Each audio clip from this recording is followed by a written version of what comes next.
Medeniyetin beşiği Doğu Türkistan. Tarihi çok eskilere dayanan Türkistan coğrafyası, 12 asırdır İslam kültürüyle yoğrulmuş, kadim bir medeniyet merkezidir. Kuzeyden güneye, doğudan batıya Hunlarla başlayıp Tabgaçların, Göktürklerin, Uygurların, Karahanlıların, Gaznelilerin, Harzemşah ve Selçukluların asırlar boyunca kök saldıkları, karış karış iz bıraktıkları Türkistan yurdu.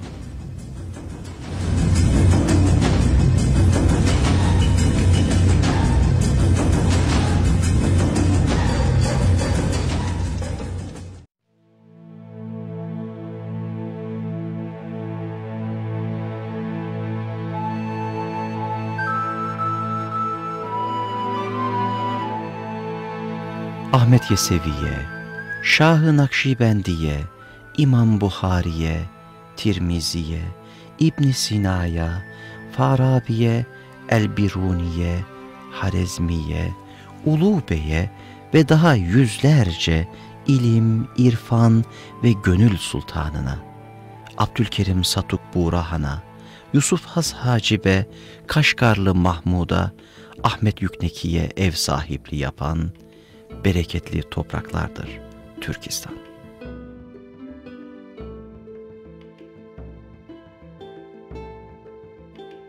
Türk İslam medeniyetinin en nadide eserlerinin verildiği Taşkent, Semerkant, Buhara, Kaşgar, Çimkent, Turfan ve Almatı, Türkistan'ın ve nice kültürlere kapı aralayan binlerce kilometrelik tarihi İpek yolunun duraklarındandır.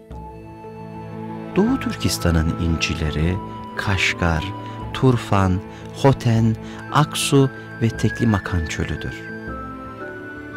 İsmi hep güzelliklerle anılan tarihi Türkistan toprakları son 2,5 asırlık süreçte işgallerin, akıl mantık ötesi saldırı ve katliamların emsalsiz baskı süreçlerinin odağı olmuştur.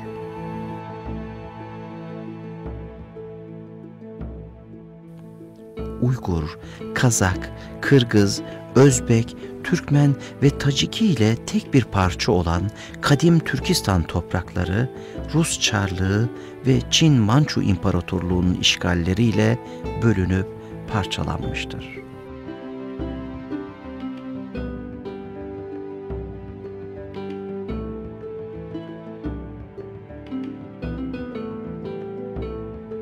İpek yolunun sevgi ve ümidi bir arada taşıyan bereketli şehirleri yerle bir edilmiş, halkları baskı görmüş, Türkistan işgal ve sömürüyle anılır olmuştur. Türkistan'ın batısı Rus işgaline girerken, Doğu Türkistan Çin istilalarının merkezi haline getirilmiştir.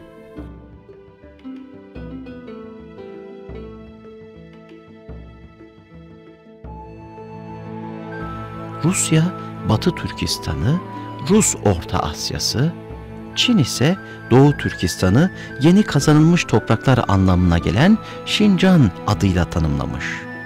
Bu stratejik coğrafya her iki devlet tarafından doğal nüfuz alanları olarak görülmüştür.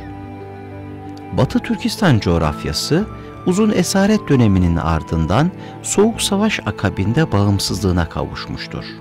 18. yüzyılın ikinci yarısından itibaren Çin istilalarıyla karşılaşan Doğu Türkistan ise halen işgal altındadır. Son olarak 1949 yılında bölgeyi kendi topraklarına dahil ettiğini ilan eden Çin hükümeti 60 yılı aşkın bir süredir Doğu Türkistan'daki yasa dışı varlığını devam ettirmektedir. Doğu Türkistan'ın her adımı Türk ve İslam kültürüyle doludur.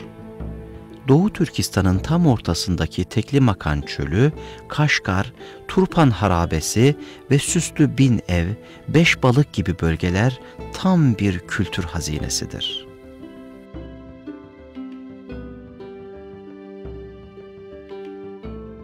Bunlardan Kaşgar, tarihi İpek yolu üzerinde olup, Orta Asyalı tüccarların buluşma merkezi ve Türk medeniyetinin beşiği, Karahanlıların başkenti ve her şeye rağmen Müslüman Uygur Türk'ünün karakterini ve kültür izlerini koruyan Orta Asya'nın tam ortasında, Doğu'nun gizemli ve hüzünlü kentlerinden biridir.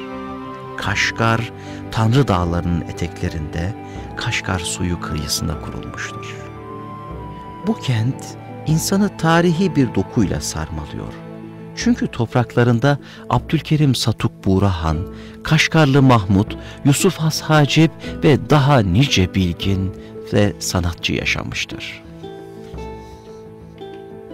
İlk Müslüman Türk hükümdarı olan Abdülkerim Satuk Buğra Han'ın türbesi, Kaşgar'a 40 kilometre uzaklıktaki Artuş ilçesinin Meşet kasabasında. Kaşgarlı Mahmud'un türbesi, kent merkezine 45 kilometre uzaktaki Opal kasabasında. 2008 yılında UNESCO tarafından Kaşgarlı Mahmud Yılı ilan edilmiş, ünlü Türk dil bilgini tüm dünyada çeşitli etkinliklerle anılmıştır. Kaşgar kentinin her bir yanı mimari şaheserlerle doludur. Bunlardan biri de kent meydanındaki İdgah Camisi. Yapı, Saksiz Mirza tarafından küçük bir cami olarak 1442 yılında yapılmış ve 1787 yılında Zulfiye adlı bir hanım tüm servetini bu caminin genişletilmesine harcamış ve Kaşgariye Devleti hakimi Yakup Bek Bedevlet tarafından yapılmıştır. Yapı 1962 yılında korumaya alınmıştır. Ana gövdesine yerleştirilen çatı dikkat çeker. Bayramlarda bu çatı üzerinde özgün çalgı aletleriyle halk tarihi sema gösterisi yapmayı sürdürmektedir.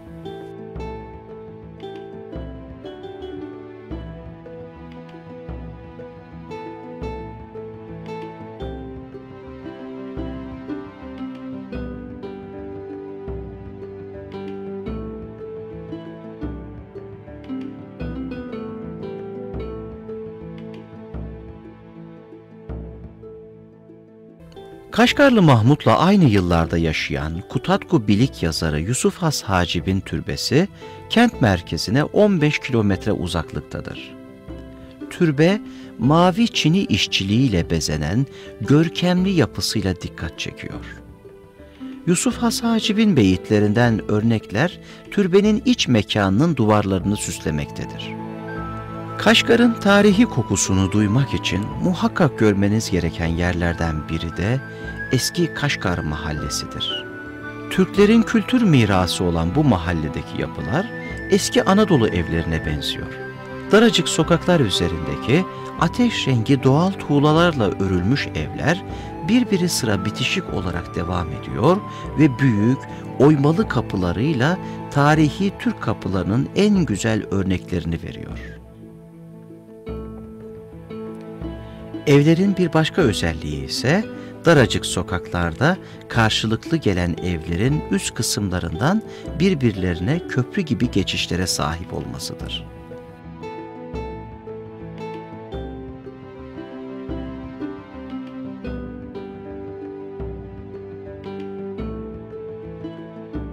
Çölün ortasında, yeşillikler içinde devasa bir şehirdir Turfan.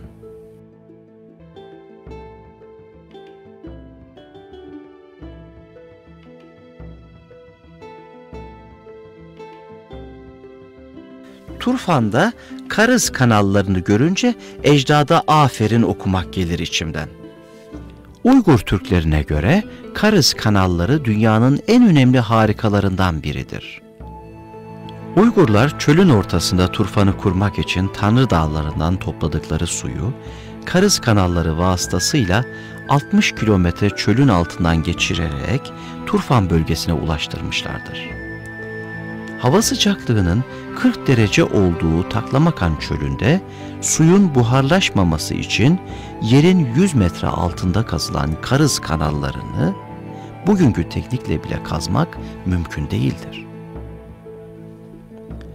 Bundan yaklaşık 2500 yıl önce açılan Karız kanallarını görmeden Mısır piramitlerini dünyanın 7 harikası arasında görmek insan aklına hakaret olmalı diye geçiyor insanın içinden. Düşünsenize, bu kanalları yaparken eğim, açı vesaire gibi hesapların yapılabilmesi için nasıl muazzam bir tekniğe sahipti atalarımız. Açılan kuyulardan akan su kademeli olarak 90, 80, 70, 60 metreden yukarı çıkarak en son Turfan'da 10 metrede halkın kullanımına sunuluyor. Sistem tamamen yerçekim kuvvetiyle çalışıyor. Matematik, fizik ve mühendisliğin zirvesini oluşturuyor Turfan. Çöle hayat veren Tanrı Dağı'nın suları Turfan'da dünyanın en leziz sebze ve meyvelerine can veriyor. Turfan üzümü dünyanın en kaliteli üzümü olarak kabul ediliyor. Bugün Kıbrıs'ta bile kullanılan Turfanda kelimesi oradan girmiş olmalı Türkçemize. Uygur Türkleri sanatta da çok ileriydi. Müziği 5000 yıl öncesinde bir tedavi aracı olarak kullanıyorlardı. Özellikle spastik hastaları bugün bile Turfan şehrinde müzik ve su sesiyle tedavi ediliyor.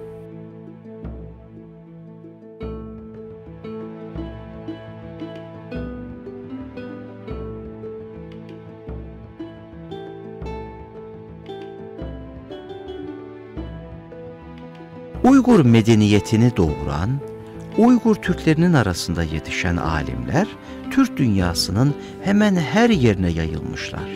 Orta Asya'dan tutun Hindistan'a, oradan da İstanbul'a kadar yerleşik hayatın, ilim ve tekniğin şahikalarını yaratmışlardır.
Maalesef Kızıl Çin, Kaşgar'ın tarihi evlerini yıkıyor ve tarihi adlarını değiştirerek Çince adlar veriyor. Washington Post gazetesinin 25 Mart 2009 tarihli haberine göre Pekin hükümeti Çin göçmenlerini eski Kaşgar kenti diye adlandırılan %100 nüfusu Müslüman Uygur Türk'üne ait şehre yerleştirmek için eski Kaşgar'dan binlerce aileyi çıkarmıştır. Bu şekildeki meskun halkı tarihi ecdat yadigarı evlerinden toplu ve zorunlu tahliyeye zorlamaktadır.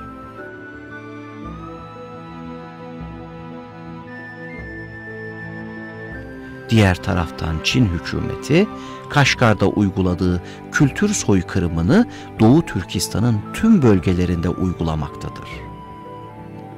Bu sinsi uygulamaya dur denilmezse belli bir zaman sonra Doğu Türkistan'ın milli kimliği ve medeniyeti yok olacaktır.